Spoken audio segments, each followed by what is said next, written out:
Hello everyone, welcome to Neso school. हम पढ़ रहे हैं रिलीजन, कम्युनलिज्म एंड पॉलिटिक्स। पिछले कुछ लेक्चर्स में हमने ये समझा कि कम्युनल पॉलिटिक्स का मतलब क्या होता है। साथ ही साथ हमने कम्युनलिज्म के बारे में भी पढ़ा।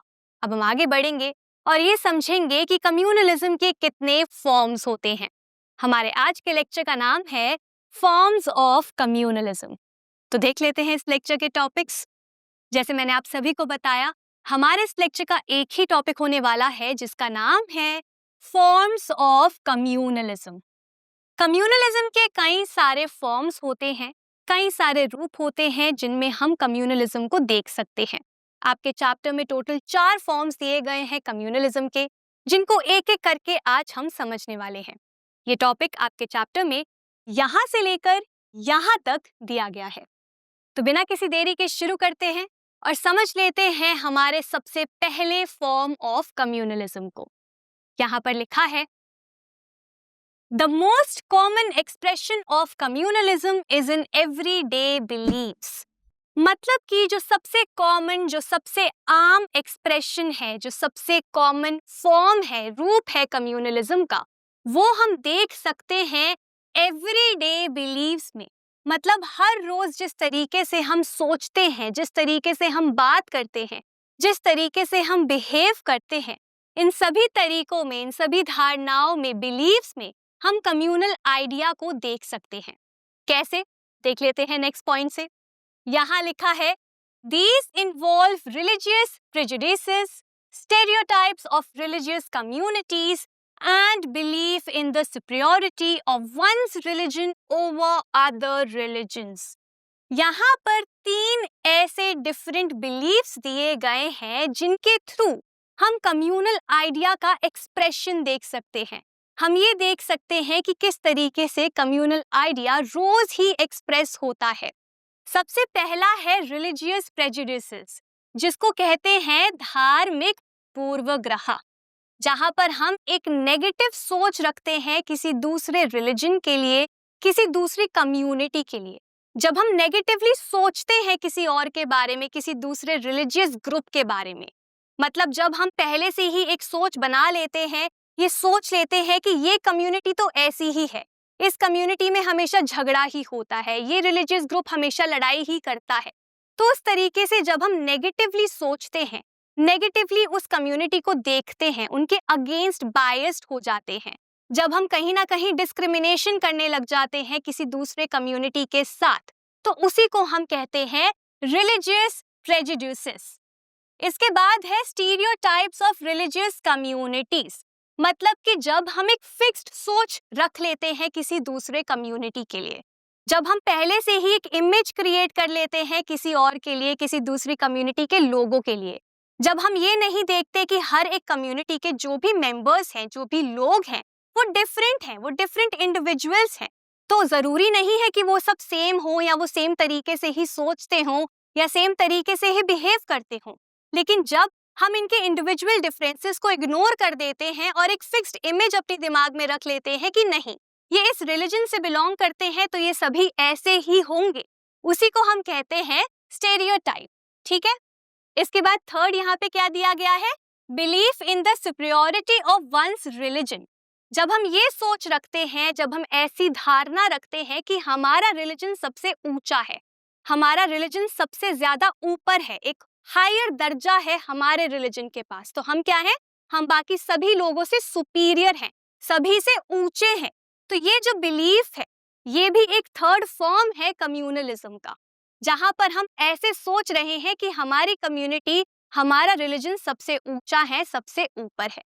तो रोज जिस तरीके से हम सोचते हैं, जिस तरीके से हम बात करते हैं, दूसरे रिलीजियस लोगों के लिए, दूसरी कम्युनिटीज के लिए जिस तरीके से हम बिहेव करते हैं, उनके बारे में बातें करते हैं, वो एक रूप है, वो एक फॉर्म है कम्युनलिज्म का ही। फॉर एग्जाम्पल, जब हम मजाक उड़ाते हैं, ठीक है, किसी दूसरी कम्युनिटी के लिए या किसी और रिलीजियस ग्रुप के लिए, तो वहां पर भी हम क्या करते हैं, हम अपने आप को सुपीरियर दिखाने की कोशिश करते हैं। हमारे दिमाग में एक ऑलरेडी फिक्स्ड इमेज है उस कम्युनिटी के लिए, उस पर्टिकुलर रिलीजियस ग्रुप के लिए, जिसके बेसिस पर हम वो सब बातें कहते हैं। तो वो क्या है, वो एक फॉर्म है कम्युनलिज्म का। तो जब हर रोज हम अपने बिहेवियर्स में, अपनी बातों में इस तरीके के बिलीफ को शो करते हैं, इस तरीके के बिलीफ को एक्सप्रेस करते हैं, तो वही हमारा सबसे पहला फॉर्म हो जाता है कम्युनलिज्म का। यहाँ पर आगे क्या लिखा है? This is so common that we often fail to notice it even when we believe in it. ये इतना कॉमन है, ये फॉर्म इतना कॉमन है, ये एक्सप्रेशन इतना कॉमन है कि हम इसे नोटिस ही नहीं करते, हम कभी ध्यान ही नहीं देते इस बात पर। इवन जब हम बिलीव करते हैं, अगर हम किसी के बारे में कुछ सोच रहे हैं, कोई धारणा अपने दिमाग में रख रहे हैं, या अगर हम ये भी मान रहे हैं कि हमारा धर्म सबसे ऊपर है, सबसे ज्यादा सुपीरियर है, हम बिलीव कर रहे हैं इस बात पर, लेकिन फिर भी हम ध्यान नहीं देते जब हम बोलते हैं इस बारे में, जब हम बिहेव करते हैं इस तरीके से। तो ये सब बातों को हम इतना नोटिस में नहीं रखते, इतना ध्यान नहीं देते, इतना कॉमन है ये कि हमें लगता है कि अरे ये तो नॉर्मल है, ये तो आम है, ये बिहेवियर बिल्कुल नॉर्मल है, ये भेदभाव बिल्कुल नॉर्मल है, हमारी ये सोच बिल्कुल नॉर्मल है, इसलिए हम नोटिस ही नहीं करते इन बातों पर। ठीक है, तो यही है हमारा सबसे पहला फॉर्म कम्युनलिज्म का, जहां पर हम अपने हर रोज के बिलीव्स पे देख सकते हैं एक्सप्रेस होते हुए कम्युनल आइडियाज को। अब फर्स्ट के बाद आगे बढ़ते हैं हमारे सेकंड फॉर्म ऑफ कम्युनलिज्म के तरफ। यहाँ पर लिखा है, A communal mind often leads to a quest for political dominance of one's own religious community. अब जो भी एक कम्युनल माइंड होता है, मतलब कि एक ऐसा व्यक्ति जिसकी कम्युनल सोच होती है, जो ये सोच रखता है कि हमारा रिलीजन सबसे ऊंचा है, सबसे सुपीरियर है, जो एक रिलीजन के लोग हैं वो एक सोशल कम्युनिटी को फॉर्म करते हैं, उन सभी के जो इंटरेस्ट हैं, एस्पिरेशंस हैं वो सेम है। तो ऐसी धारणा, ऐसा जो भी आइडिया जो भी लोग रखते हैं, उसी को हम यहाँ पे कम्युनल माइंड कह रहे हैं। तो जो भी व्यक्ति ये कम्युनल माइंड के हैं, जो कम्युनल आइडिया के बारे में सोचते हैं, उसको सपोर्ट करते हैं, वो हमेशा पॉलिटिकल डोमिनेंस को हासिल करना चाहते हैं। क्वेस्ट का मतलब क्या होता है कि वो हमेशा खोज में रहते हैं पॉलिटिकल पावर के, वो हमेशा पॉलिटिकल डोमिनेंस के खोज में रहते हैं, और यही दूसरा फॉर्म होता है कम्युनलिज्म का। तो सेकंड फॉर्म क्या है कम्युनलिज्म का? पॉलिटिकल डोमिनेंस, जहां पर अलग अलग रिलीजियस कम्युनिटी के जो लोग होते हैं, जिनका कम्युनल माइंड होता है, जो कि कम्युनल आइडिया पे बिलीव करते हैं, वो सभी लोग हमेशा पॉलिटिकल पावर को हासिल करना चाहते हैं, वो पॉलिटिकल डोमिनेंस को क्रिएट करना चाहते हैं। जैसे कि वो चाहेंगे कि उनके देश में उनके रिलीजियस आइडेंटिटी को ही सबसे ज्यादा ऊंचा माना जाए। जो देश की आइडेंटिटी है वो किससे आइडेंटिफाई की जाए? उनके रिलीजियस बिलीफ से आइडेंटिफाई की जाए। ठीक है, जो भी डिसीजन मेकिंग प्रोसेस है उसमें वो हिस्सा लें, उनकी कम्युनिटी ही डिसीजंस ले, उनकी कम्युनिटी के इंटरेस्ट को सबसे ऊपर रखा जाए। तो इसी को कहते हैं पॉलिटिकल डोमिनेंस, जहाँ पे कुछ लोग ये चाहते हैं कि उनकी कम्युनिटी का डोमिनेंस क्रिएट हो जाए पूरे देश में, उनकी रिलीजियस आइडेंटिटी के बेसिस पर। अब यहाँ पर आगे क्या लिखा है? For those belonging to majority community, this takes the form of majoritarian dominance. अब यहाँ पर दो ऐसे फॉर्म्स दिए गए हैं पॉलिटिकल डोमिनेंस के। ठीक है, सबसे पहला फॉर्म क्या है? मेजॉरिटेरियन डोमिनेंस का मतलब एक देश में जो मेजॉरिटी कम्युनिटी होती है, मतलब धर्म के आधार पे जो कम्युनिटी मेजॉरिटी में होती है, जिनकी संख्या सबसे ज्यादा होती है, वो मेजॉरिटी कम्युनिटी क्या चाहेगी? वो चाहेगी कि उनका डोमिनेंस हो देश में, वो चाहेगी कि मेजॉरिटेरियन डोमिनेंस हो। आप सभी को याद होगा हमने मेजॉरिटेरियनिज्म का मतलब समझा था, जहां पर हमने ये पढ़ा था कि मेजॉरिटेरियनिज्म का मतलब होता है रूल ऑफ मेजॉरिटी या फिर रूल बाय मेजॉरिटी, जहां पे जो भी मेजॉरिटी कम्युनिटी चाहे वही देश में हो, वही देश के लिए डिसीजंस ले। करेक्ट? तो यहाँ पे जो मेजॉरिटी कम्युनिटी होती है वो क्या चाहेगी? वो ये चाहेगी कि उनका डोमिनेंस हो पूरे देश में, और ये एक फॉर्म होता है कम्युनलिज्म का, कि वो चाहते हैं कि धर्म के आधार पर उनकी कम्युनिटी का डोमिनेंस क्रिएट हो जाए पूरे देश में, और उन्हीं के मुताबिक डिसीजंस लिए जाए देश के लिए। अब ऐसा नहीं है कि सभी मेजॉरिटी कम्युनिटी ऐसा ही चाहती है या उस कम्युनिटी के सभी लोग ऐसा चाहते हैं, नहीं। क्या लिखा था यहाँ पे? कम्युनल माइंड, मतलब कि मेजॉरिटी कम्युनिटी के जो भी लोग ऐसे होंगे जो कम्युनल आइडिया पर बिलीव करते होंगे, वो ये चाहेंगे हमेशा कि मेजॉरिटी का डोमिनेंस क्रिएट हो जाए। इसके बाद दूसरा फॉर्म क्या है यहाँ पर, for those belonging to the minority community it can take the form of a desire to form a separate political unit. अब जैसे ऊपर जो मेजॉरिटी कम्युनिटी है वो चाहेगी कि उनका डोमिनेंस क्रिएट हो, उसी तरीके से जो माइनॉरिटी कम्युनिटी होगी वो क्या चाहेगी, वो चाहेगी, वो इस बात की इच्छा सामने रखेगी कि उनके लिए एक सेपरेट पॉलिटिकल यूनिट को क्रिएट किया जाए, फॉर्म किया जाए। उनका क्या डिजायर होगा, उनका ये डिजायर होगा कि उनके लिए सेपरेट देश बनाया जाए, देश को डिवाइड कर दिया जाए, बंटवारा हो जाए ताकि उनके पास पॉलिटिकल पावर आए, या फिर देश के अंदर का वो हिस्सा रहेंगे लेकिन उनके लिए एक सेपरेट गवर्नमेंट को फॉर्म किया जाए जिसमें वो डोमिनेट कर सके, जहां पर उनकी रिलीजियस आइडेंटिटी को सुपीरियर माना जाए, जहां पे वो डिसीजंस ले सके, वो उनको रिप्रेजेंटेशन मिल सके। तो एक माइनॉरिटी कम्युनिटी क्या चाहेगी, एक माइनॉरिटी कम्युनिटी के वो लोग जिनका एक कम्युनल माइंड है वो क्या चाहेंगे, वो ये चाहेंगे कि उनको एक सेपरेट पॉलिटिकल यूनिट दे दिया जाए, उनको अलग देश दे दिया जाए, अलग स्टेट उनके लिए बना दी जाए, या एक सेपरेट गवर्नमेंट उनके लिए क्रिएट कर दी जाए ताकि वो डोमिनेट कर सके पॉलिटिकली। तो इस तरीके से हम एक फॉर्म देख सकते हैं कम्युनलिज्म का, जहां पे धर्म के आधार पर दोनों ही कम्युनिटीज, चाहे वो मेजॉरिटी कम्युनिटी हो या चाहे वो माइनॉरिटी कम्युनिटी हो, वो दोनों यही चाहते हैं कि उनके पास पॉलिटिकल डोमिनेंस हो, उनके पास पॉलिटिकल पावर हो और उनको सुपीरियर माना जाए। और यही हमारा दूसरा फॉर्म होता है कम्युनलिज्म का।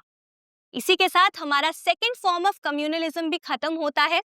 अब आगे बढ़ते हैं थर्ड फॉर्म ऑफ कम्युनलिज्म के तरफ। यहाँ पर लिखा है, political mobilization on religious lines is another frequent form of communalism। तो कम्युनलिज्म का एक और बहुत ही फ्रीक्वेंट फॉर्म होता है, एक तरीके से ये भी एक कॉमन फॉर्म होता है कम्युनलिज्म का, और वो है political mobilisation on religious lines, मतलब कि धर्म के आधार पर पॉलिटिकल मोबिलाइजेशन करना। पॉलिटिकल मोबिलाइजेशन का मतलब है लोगों को सपोर्ट में लेकर आना, लोगों को इकट्ठा करना रिलीजियस लाइंस पर, धर्म के आधार पर लोगों को इकट्ठा करना पॉलिटिकल पावर के लिए, अपने फायदे के लिए। उसी को हम कहते हैं political mobilisation on religious lines, और ये क्या है, थर्ड फॉर्म है कम्युनलिज्म का। देखते हैं किस तरीके से पॉलिटिकल मोबिलाइजेशन किया जाता है रिलीजियस लाइंस के ऊपर। यहाँ पर लिखा है, this involves the use of sacred symbols, religious leaders, emotional appeal and plain fear in order to bring the followers of one religion together in the political arena। तो यहाँ पे क्या लिखा है, यहाँ पे लिखा है कि 4 तरीकों से क्या किया जाता है, लोगों को मोबिलाइज किया जाता है, लोगों को इकट्ठा किया जाता है सपोर्ट के लिए, चुनावों के लिए, वोट्स के लिए, पॉलिटिक्स के लिए। तो यहाँ पे क्या किया जाता है, धर्म का इस्तेमाल किया जाता है, रिलीजन का इस्तेमाल किया जाता है सपोर्ट के लिए, मोबिलाइजेशन के लिए। और किन तरीकों से किया जाता है, सबसे पहले सेक्रेड सिंबल्स के थ्रू, मतलब कि पवित्र सिंबल्स। आप सभी जानते होंगे, आपने कभी देखा भी होगा कि डिफरेंट रिलीजियस ग्रुप्स के डिफरेंट सिंबल्स होते हैं, उनकी एक डिफरेंट पहचान होती है। कई बार कुछ कलर्स होते हैं जो आइडेंटिफाई किए जाते हैं उस पर्टिकुलर रिलीजन से, ठीक है। तो यहाँ पे उन्हीं सिंबल्स की बात हो रही है। तो लोग क्या करते हैं, लीडर्स क्या करते हैं, नेता क्या करते हैं पॉलिटिक्स में, कई बार वो इन सिंबल्स का इस्तेमाल करते हैं जो कि किसी एक रिलीजियस ग्रुप को रिप्रेजेंट करते हैं। और वो ऐसा क्यों करते हैं, ताकि उस रिलीजियस ग्रुप के लोग जो हैं वो उनके तरफ अट्रैक्ट हो जाएं, वो उनके सपोर्ट में आ जाए, वो उनको फॉलो करने लग जाएं। तो इस तरीके से धर्म का इस्तेमाल किया जाता है, धार्मिक सिंबल्स का इस्तेमाल किया जाता है लोगों को गैदर करने के लिए, लोगों को इकट्ठा करने के लिए। और यही होता है सबसे पहला तरीका पॉलिटिकल मोबिलाइजेशन का। दूसरा तरीका क्या लिखा है यहाँ पे, रिलीजियस लीडर, मतलब जो हमारे धार्मिक नेता होते हैं। डिफरेंट रिलीजियस कम्युनिटीज के अंदर कुछ लोग ऐसे होते हैं, कुछ लीडर्स ऐसे होते हैं जिनको हम धार्मिक नेता कहते हैं, जिनके पास एक पावर होती है, एक अथॉरिटी होती है, और उस रिलीजियस कम्युनिटी के लोग, उस रिलीजियस ग्रुप के लोग हमेशा उनको मानते हैं, उनको फॉलो करते हैं, उनकी बात को मानते हैं, उन्हीं को हम क्या कहते हैं, रिलीजियस लीडर्स कहते हैं। तो जब उन रिलीजियस लीडर्स का इस्तेमाल किया जाता है या उनको पॉलिटिक्स में इन्वॉल्व किया जाता है मोबिलाइजेशन के लिए, लोगों को इकट्ठा करने के लिए, लोगों के सपोर्ट को हासिल करने के लिए, तो वो क्या हो जाता है, दूसरा तरीका बन जाता है वो पॉलिटिकल मोबिलाइजेशन का। थर्ड तरीका क्या लिखा है यहाँ पे, इमोशनल अपील। इमोशनल अपील का मतलब है कि लोगों की भावनाओं का फायदा उठाना, लोगों के इमोशंस का फायदा उठाना, उनको इमोशनल करना रिलीजियस बेसिस पर। लोग अपने रिलीजन को लेके, धर्म को लेके काफी ज्यादा भावुक होते हैं, इमोशनल होते हैं, सेंटिमेंटल होते हैं। तो लीडर्स क्या करते हैं, पॉलिटिक्स में क्या करते हैं, वो इन इमोशन का फायदा उठाते हैं। वो क्या कहेंगे, वो इस तरीके की बातें कहेंगे कि हम सब एक ही धर्म के हैं, तो आप हमारा सपोर्ट कीजिए, आप हमारे साथ मिल जाइए। तो इस तरीके की बातें कह के वो इमोशनल करने की कोशिश करते हैं एक पर्टिकुलर रिलीजियस ग्रुप के लोगों को। और वही तीसरा तरीका बन जाता है पॉलिटिकल मोबिलाइजेशन का।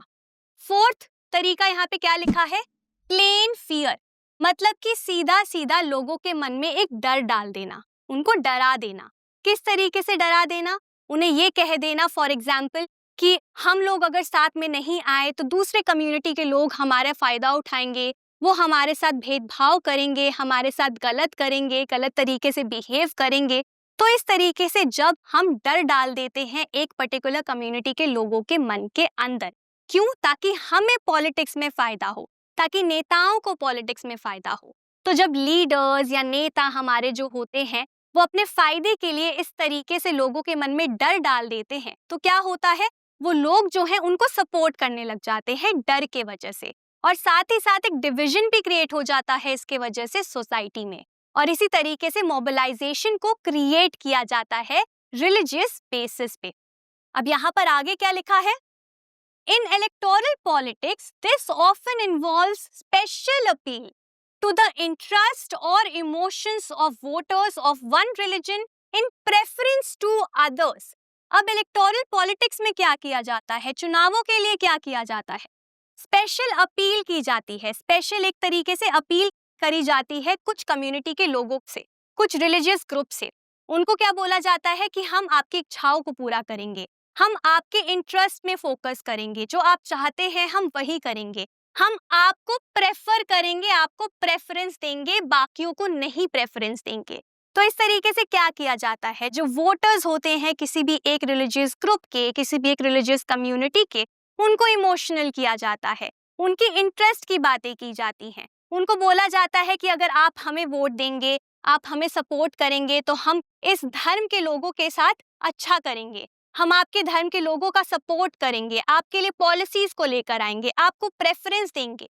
तो इस तरीके से हम क्या करते हैं, हम पॉलिटिकली लोगों को मोबिलाइज करते हैं, हम वोटर्स को भावुक करते हैं धर्म के आधार पर और उनको इकट्ठा करने की कोशिश करते हैं अपने फायदे के लिए, पॉलिटिकल पावर के लिए। और यही क्या है, यही थर्ड फॉर्म है कम्युनलिज्म का, जहां पर क्या किया जाता है, पॉलिटिकल मोबिलाइजेशन किया जाता है रिलीजियस लाइंस पर। तो ये था थर्ड फॉर्म ऑफ कम्युनलिज्म। अब आगे बढ़ते हैं हमारे fourth and last form of communalism के तरफ। यहाँ पर लिखा है, sometimes communalism takes its most ugly form of communal violence, riots and massacre।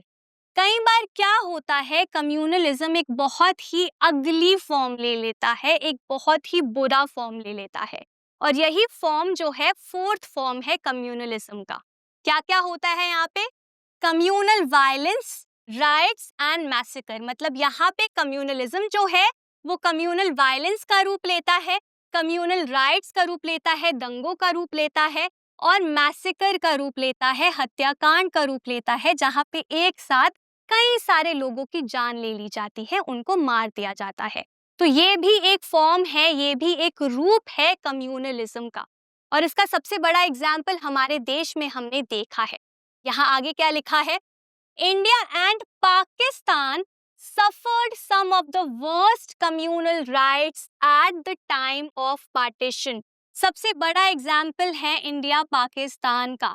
1947 में जब हमारा पार्टीशन हुआ, बंटवारा हुआ, तो उस समय बहुत ही बुरे कम्युनल राइट्स हुए थे हमारे देश में।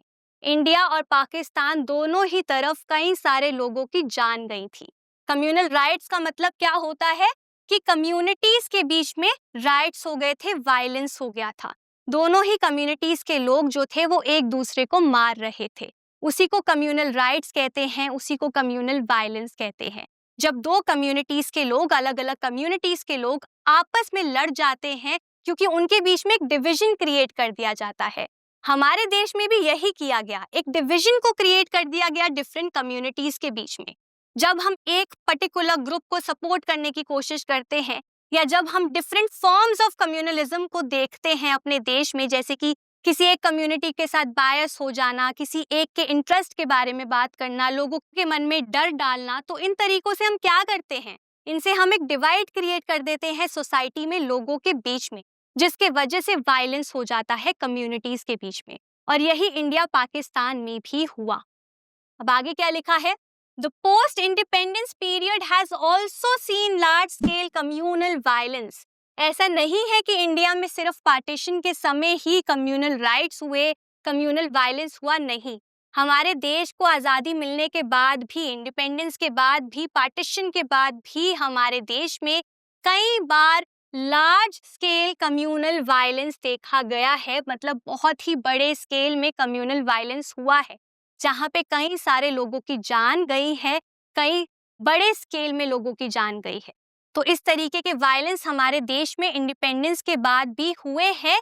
किसके बेसिस पे? कम्युनलिज्म के बेसिस पे, कम्युनल आइडिया के वजह से, जहाँ पे एक डिवीजन को क्रिएट किया गया डिफरेंट कम्युनिटीज के बीच में। और यही है हमारा आखिरी फॉर्म कम्युनलिज्म का, जहाँ पर ये किसका रूप लेता है? Communal violence, communal riots and massacre. तो सबसे पहले हमने कौन से फॉर्म ऑफ कम्युनलिज्म के बारे में पढ़ा था? हमने सबसे पहले पढ़ा कि किस तरीके से हर रोज हम अपने बिलीव्स में, अपने बिहेवियर्स में देख सकते हैं कम्युनल आइडिया को। उसके बाद दूसरे फॉर्म में हमने पढ़ा कि किस तरीके से पॉलिटिकल डोमिनेंस के थ्रू हम कम्युनलिज्म को देख सकते हैं। थर्ड फॉर्म हमने पढ़ा कम्युनलिज्म का, जहां पर हमने पॉलिटिकल मोबिलाइजेशन को समझा कि कैसे धर्म के आधार पर मोबिलाइज किया जाता है लोगों को। और यहाँ पर हमने पढ़ा आखिरी फॉर्म के बारे में, जहाँ पर हमने देखा कि कैसे कम्युनलिज्म कम्युनल वायलेंस का, राइट्स का और मैसेकर का रूप ले लेता है। इसी के साथ हमारे चारों फॉर्म्स ऑफ कम्युनलिज्म यहीं पर खत्म होते हैं और हमारा आज का टॉपिक, जिसका नाम था फॉर्म्स ऑफ कम्युनलिज्म, यहीं पर फिनिश होता है। तो आज हमने 4 फॉर्म्स ऑफ कम्युनलिज्म के बारे में पढ़ा। मैं उम्मीद करती हूँ आपको ये चारों ही फॉर्म्स अच्छे से समझ आ गए होंगे और आपको ये टॉपिक इंटरेस्टिंग भी लगा होगा। आज के लिए बस इतना ही। अब मैं मिलूंगी आपसे अगले लेक्चर में एक नए इंटरेस्टिंग टॉपिक के साथ। Thank you.